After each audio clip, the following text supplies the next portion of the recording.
ಪ್ರೀತಿಯ ಸ್ನೇಹಿತರೆ, ಶರಣಾರ್ಥಿ ಸ್ನೇಹಿತರೆ, ಇವತ್ತಿನ ನಮ್ಮ ಒಂದು ಜಾಬ್ ಸರ್ಚಿನಲ್ಲಿ ಏನಪ್ಪಾ ಅಂದ್ರೆ AIIMS ರಿಕ್ವೈರ್ಮೆಂಟ್ 2025 ಅಂದ್ರೆ ಅಖಿಲ ಭಾರತ ವೈದ್ಯಕೀಯ ವಿಜ್ಞಾನ ಸಂಸ್ಥೆಯಲ್ಲಿ ಖಾಲಿ ಇರುವ ಗ್ರೂಪ್ ಬಿ ಮತ್ತು ಗ್ರೂಪ್ ಸಿ ಹುದ್ದೆಗಳ ಭರ್ತಿ ಮಾಡಲು ಅರ್ಹ ಹಾಗೂ ಆಸಕ್ತ ಅಭ್ಯರ್ಥಿಗಳಿಂದ ಅರ್ಜಿಗಳನ್ನು ಆಹ್ವಾನಿಸಲಾಗಿದೆ. ಹುದ್ದೆಗಳ ಸಂಬಂಧಪಟ್ಟಂತೆ ಕರ್ತವ್ಯ ಸ್ಥಳ, ಶೈಕ್ಷಣಿಕ ಅರ್ಹತೆ, ವಯೋಮಿತಿ, ಅರ್ಜಿ ಸಲ್ಲಿಕೆ ದಿನಾಂಕ, ಹುದ್ದೆಗಳ ಬಗ್ಗೆ ಮಾಹಿತಿ ಓವರ್ ಆಗಿ ನಾನು ನಿಮಗೆ ಈ ವಿಡಿಯೋದಲ್ಲಿ ಒಂದು ಫುಲ್ ನೋಟಿಫಿಕೇಶನ್ ಬಗ್ಗೆ ಮಾಹಿತಿ ಕೊಡಿದ್ದೇನೆ.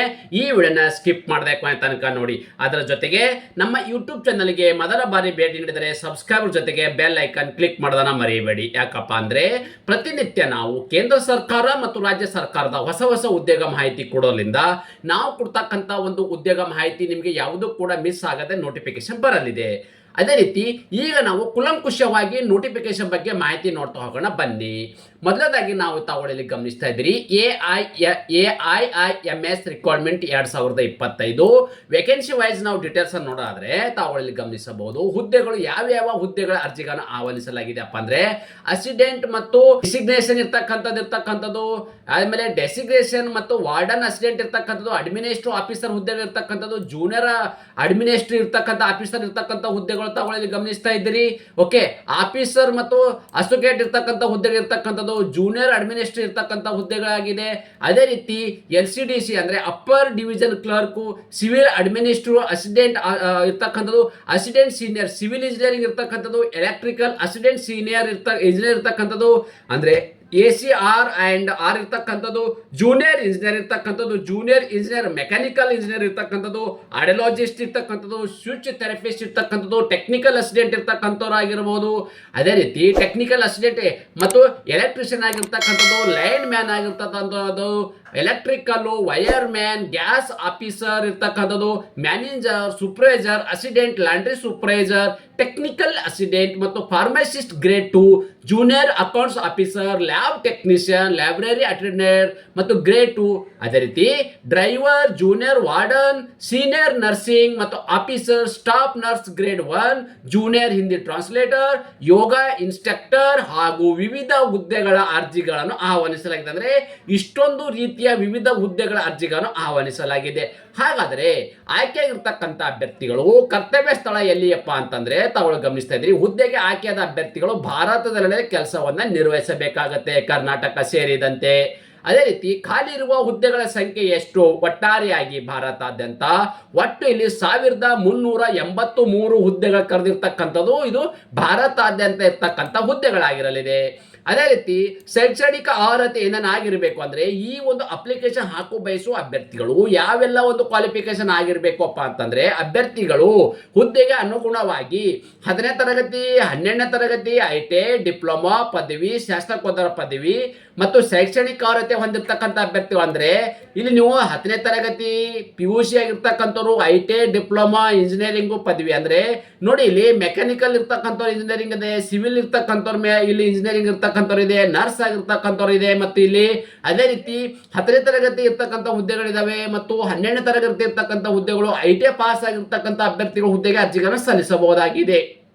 ಅಭ್ಯರ್ಥಿಗಳಿಗೆ ಒಂದು ವಯೋಮಿತಿ ಕೂಡ ನೀಡಲಾಗಿದೆ. ಆ ವಯೋಮಿತಿ ಬಗ್ಗೆ ನಾವಿಲ್ಲಿ ಮಾಹಿತಿ ನೋಡೋದ ತಾವು ಗಮನಿಸಬಹುದು. ಅಂದ್ರೆ ಮೊದಲನೇದಾಗಿ ಏನಪ್ಪಾ ಅಂದ್ರೆ 18 ವರ್ಷದಿಂದ 27 ವರ್ಷ ಒಳಗಡೆ ಇರ್ತಕ್ಕಂಥ ಅಭ್ಯರ್ಥಿ ಅರ್ಜಿ ಸಲ್ಲಿಸಬಹುದು. ನೋಡಿ, 18ರಿಂದ 27 ವರ್ಷ ಒಳಗಡೆ ಇರ್ತಕ್ಕಂಥ ಅಭ್ಯರ್ಥಿಗಳು ಅರ್ಜಿ ಸಲ್ಲಿಸಬಹುದು. ಇದು ಜನರಲ್ ಕ್ಯಾಟಗರಿ ಸಂಬಂಧಪಟ್ಟ ಅಭ್ಯರ್ಥಿಗಳಿಗೆ ವಯೋಮಿತಿಯಲ್ಲಿ ಸಡಿಲಿಕೆ ನೀಡಲಾಗಿದ್ದು, SC ST ಅಭ್ಯರ್ಥಿಗಳಿಗೆ 5 ವರ್ಷಗಳ ಕಾಲ ವಯೋಮಿತಿಯಲ್ಲಿ ಸಡಿಲಿಕೆವಿದ್ದರೆ, OBC ಅಭ್ಯರ್ಥಿಗಳಿಗೆ 3 ವರ್ಷಗಳ ಕಾಲ ವಯೋಮಿತಿ ಸಡಿಲಿಕೆಯಿದ್ದು, PWD ಅಭ್ಯರ್ಥಿಗಳಿಗೆ 10 ವರ್ಷಗಳ ಕಾಲ ವಯೋಮಿತಿಯಲ್ಲಿ ಸಡಿಲಿಕೆ ನೀಡಲಾಗಿದೆ.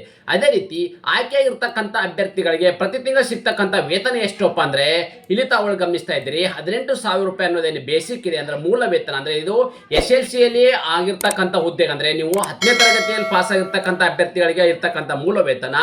ಇಂಜಿನಿಯರಿಂಗ್ ಆ ಥರದೆಲ್ಲ ಇದ್ದರೆ ಅವರಿಗೆ ನೋಡಿ 1,12,400 ರೂಪಾಯಿ ಇರ್ತಕ್ಕಂಥ ಇದು ಮೂಲ ವೇತನವಾಗಿರಲಿದೆ. ಅದೇ ರೀತಿ ಆಯ್ಕೆ ವಿಧಾನ ಹೇಗೆ ಮಾಡ್ತಾರಪ್ಪ ಅಂತ ಹೇಳಿದ್ರೆ ಕಂಪ್ಯೂಟರ್ ಬೇಸ್ಡ್ ಟೆಸ್ಟ್ ಅಂದ್ರೆ CBT ಎಕ್ಸಾಮ್ ಅನ್ನು ನಡೆಸಲಾಗುವುದು. ಆ CBT ಎಕ್ಸಾಮ್ ಅಲ್ಲಿ ಕ್ವಾಲಿಫೈ ಆಗಿರ್ತಕ್ಕಂಥ ಅಭ್ಯರ್ಥಿಗಳನ್ನ ಸ್ಕಿಲ್ ಟೆಸ್ಟ್ ಅಂದ್ರೆ ಪ್ರಾಕ್ಟಿಕಲ್ ಟೆಸ್ಟ್ ನೀಡಲಾಗುವುದು.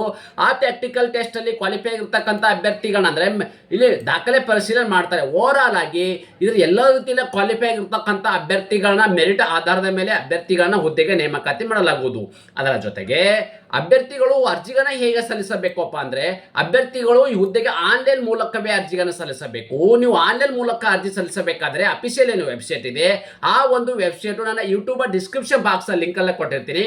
ಅದರ ಜೊತೆಗೆ ವಾಟ್ಸಪ್ ಮತ್ತು ಟೆಲಿಗ್ರಾಮ್ ಚಾನಲ್ ಕೂಡ ನೀವು ಆ ಲಿಂಕ್ ಅನ್ನು ನೀವು ಪಡೆಯಬಹುದಾಗಿದೆ. ನಿಗದಿತ ಅರ್ಜಿಯ ಶುಲ್ಕ ವಿವರ ನೋಡೋದಾದ್ರೆ ಅಂದ್ರೆ ಈ ಹುದ್ದೆಗೆ ಅರ್ಜಿ ಸಲ್ಲಿಸಬೇಕಾದ್ರೆ ಅಪ್ಲಿಕೇಶನ್ ಫೀ ಬಗ್ಗೆ ನಾವಿಲ್ಲಿ ಮಾತನಾಡೋದಾದ್ರೆ ಸಾಮಾನ್ಯ ಒಬಿಸಿ ಅಭ್ಯರ್ಥಿಗಳಿಗೆ 3,000 ರೂಪಾಯಿ ಅರ್ಜಿ ಶುಲ್ಕವಿದೆ ನೋಡಿ. ಸಾಮಾನ್ಯ ಮತ್ತು ಒಬಿಸಿ ಅಭ್ಯರ್ಥಿಗಳಿಗೆ 3,000 ರೂಪಾಯಿ ಅರ್ಜಿ ಶುಲ್ಕವಿದ್ದರೆ SC ST ಮತ್ತು PWD ಅಭ್ಯರ್ಥಿಗಳಿಗೆ 2,400 ರೂಪಾಯಿ ನೋಡಿ, 2,400 ರೂಪಾಯಿ ಅರ್ಜಿ ಶುಲ್ಕವಿದ್ದರೆ ಅದೇ ರೀತಿ PWD ಅಭ್ಯರ್ಥಿಗಳಿಗೆ ಅರ್ಜಿ ಶುಲ್ಕ ಇದೆ ಅಂದ್ರೆ ಫಿಸಿಕಲ್ ಹ್ಯಾಂಡಿಕ್ಯಾಪ್ ಇರ್ತಕ್ಕಂಥ ಅಭ್ಯರ್ಥಿಗಳಿಗೆ ಅರ್ಜಿ ಶುಲ್ಕದಿಂದ ವಿನಾಯಿತಿಯನ್ನು ನೀಡಲಾಗಿದೆ. ಹಾಗಾದ್ರೆ ಈ ಅರ್ಜಿ ಶುಲ್ಕವನ್ನು ಹೇಗೆ ಪಾವತಿಸಬೇಕಪ್ಪ ಅಂದ್ರೆ ನೀವು ಆನ್ಲೈನ್ ಅಪ್ಲಿಕೇಶನ್ ಹಾಕಬೇಕಾದ್ರೆ debit card, credit card, net banking, PhonePe, Google Pay ಮುಖಾಂತರ ಈ ಅರ್ಜಿ ಶುಲ್ಕವನ್ನು ಪಾವತಿ ಮಾಡಬಹುದಾಗಿದೆ. ಅದೇ ರೀತಿ ಅರ್ಜಿ ಸಲ್ಲಿಸಲು ನಿಗದಿಪಡಿಸಿದ ದಿನಾಂಕದ ವಿವರವನ್ನು ನಾವಿಲ್ಲಿ ನೋಡೋದಾದರೆ ಅರ್ಜಿ ಸಲ್ಲಿಸಲು ಪ್ರಾರಂಭ ದಿನಾಂಕ ನವೆಂಬರ್ 14, 2022 ಪ್ರಾರಂಭವಾಗಿದ್ದು ಅರ್ಜಿ ಸಲ್ಲಿಸಲು ಕೊನೆಯ ದಿನಾಂಕ ಡಿಸೆಂಬರ್ 2, 2025 ಇದು ಕೊನೆಯ ದಿನಾಂಕವಾಗಿದೆ. ಅದೇ ರೀತಿ ಕಂಪ್ಯೂಟರ್ ಬೇಸ್ಡ್ ಟೆಸ್ಟ್ ಅಂದ್ರೆ ಕಂಪ್ಯೂಟರ್ದಲ್ಲಿ ನಿಮಗೆ ಇದು ಎಕ್ಸಾಮ್ ನಡೆಸಲಾಗುವುದು ಡಿಸೆಂಬರ್ 22, 2025ರಿಂದ ಡಿಸೆಂಬರ್ 24, 2025 ತಾತ್ಕಾಲಿಕವಾಗಿರ್ತಕ್ಕಂಥ ದಿನಾಂಕಗಳಲ್ಲಿ ಕೊಡಲಾಗುವುದು. ಅಂದ್ರೆ ನೀವು ಡಿಸೆಂಬರ್ 22ರಿಂದ ಡಿಸೆಂಬರ್ 24ರ ಒಳಗಡೆನೆ ಈ ಎಕ್ಸಾಮ್ ನಡೆಸಲಾಗುವುದು. ಓಕೆ, ಸೊ ಅದಕ್ಕಾಗಿ ಬೇಕಾಗಿರ್ತಕ್ಕಂಥ ತಯಾರಿ ನೀವು ಇವಾಗಿಂದ ಮಾಡ್ಕೊಂಡ್ರೆ ಇನ್ನೂ ಚೆನ್ನಾಗಿ ನಿಮಗೆ ಎಕ್ಸಾಮ್ ಸ್ಕೋರ್ ಮಾಡೋಕ್ಕೆ ಈಸಿ ಆಗಲಿದೆ. ಅದೇ ರೀತಿ ನಾನು ನೋಟಿಫಿಕೇಶನ್ ಬಗ್ಗೆ ವಿವರವನ್ನು ಕೊಟ್ಟಿದ್ದೇನೆ. ಆನ್ಲೈನ್ ಅಪ್ಲಿಕೇಶನ್ ಏನು ಅಫಿಷಿಯಲ್ ವೆಬ್ಸೈಟ್ ಇದೆ ಅದ್ರ ಕೂಡ ಬಗ್ಗೆ ನಾನು ಮಾಡಿ ನಿಮಗೆ ಮಾಹಿತಿ ಕೊಟ್ಟಿದ್ದೇನೆ. ನೀವು ನಮ್ಮ ಟೆಲಿಗ್ರಾಮು ಮತ್ತು ವಾಟ್ಸಪ್ ಚಾನಲ್ ಕೂಡ ಜಾಯ್ನ್ ಆಗ್ಬೋದು. ಯಾಕಪ್ಪ ಅಂದ್ರೆ ಪ್ರತಿನಿತ್ಯ ಕೂಡ ಅಲ್ಲಿ ನಿಮಗೆ ಅಪ್ಡೇಟ್ ಅನ್ನ ದೊರೆಯಲಿದೆ. ಇದೇ ರೀತಿ ನಾವು ಕೊಟ್ಟಿರುವ ಉದ್ಯೋಗ ಮಾಹಿತಿ ನೀವು ಇಷ್ಟಪಡುತ್ತೀರಿ ಎಂದು ಭಾವಿಸುತ್ತೇನೆ. ಈ ಉದ್ಯೋಗ ಮಾಹಿತಿ ನಿಮಗೆ ಇಷ್ಟವಾದರೆ ನಿಮ್ಮ ಫ್ಯಾಮಿಲಿಗೂ ಫ್ರೆಂಡ್ಸ್ಗೂ ಶೇರ್ ಮಾಡಲು ಮರೆಯದಿರಿ. ಜೈ ಹಿಂದ್.